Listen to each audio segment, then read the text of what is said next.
তো দেখতে পাচ্ছেন আমি সেমাই রান্না করছি। তো আমি কিভাবে সেমাই রান্না করলাম সেটাই আপনাদেরকে দেখাবো। প্রথমে নিয়ে নিয়েছি, দেখতে পাচ্ছেন লম্বা সেমাই, নিয়ে নিয়েছি চিনি, নিয়ে নিয়েছি কিশমিশ আর দারচিনি, এলাচ, তেজপাতাগুলো নিয়ে নিয়েছি। তো দেখতে পাচ্ছেন এই জায়গায় আমি 1.5 কেজি পরিমাণ দুধ বসিয়ে দিয়েছি চুলায়। তো দুধটাকে এখন আমি জাল করে নিব ভালো করে।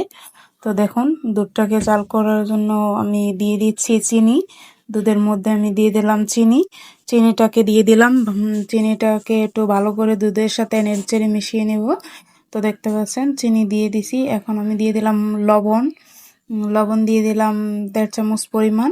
তো দেখতে পাচ্ছেন লবণটা দিয়ে দিছি 1.5 চামচ পরিমাণ। এখন আমি দিয়ে দিছি তেজপাতা, দারচিনি, লং, এগুলো দিয়ে দিছি, দারচিনি, এলাচ। তো দেখতে পাচ্ছেন এই দুধটাকে আমি কিন্তু উতলিয়ে নিয়েছি। তো দুধটা কিন্তু প্রায় আমার উতলানো হয়ে গেছে। দেখতে পাচ্ছেন দুধটা উতলিয়ে আসছে সুন্দর করে। তো দুধটাকে ভালো করে জাল করে নিতে হবে। তো দেখতে পাচ্ছেন দুধটাকে আমি অনেক ভালো করে জাল করে নিয়েছি উতলে। তো এখন আমি দেখতে পাচ্ছেন সেমাই দিয়ে দিচ্ছি। তো সেমাইটাকে দিয়ে সেমাইটা দিয়ে দিতে হবে ও দিয়ে নেড়ে চেড়ে দিতে হবে। তো দেখতে পাচ্ছেন আমি অল্প অল্প করে সেমাইটা দিয়ে দিচ্ছি।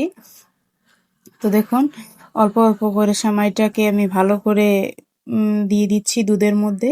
যেহেতু দুধটাকে আমি খুব ভালো করে জাল করে নিয়েছি, দুধটা একটু ঘন করে জাল করে নিতে হবে তার জন্য। তো দেখতে পাচ্ছেন সেমাইটা দিয়ে দিচ্ছি। এখন আমি নেড়ে চেড়ে দিতে আছি যাতে একসাথে দলা না হয়ে যায়, তার জন্য একটু নেড়ে চেড়ে দিচ্ছি সেমাইটা দিয়ে। তো দেখতে পাচ্ছেন সেমাইটা কিন্তু আমার দিয়ে একটু আবার জাল করে ঢাকনা দিয়ে ডেকে একটু জাল করে নিয়েছি। তো দেখতে পাচ্ছেন আমি কিন্তু সেমাইটা রান্না করে নিয়েছি। তো এভাবে যারা লম্বা সেমাই দুধ দিয়ে রান্না করে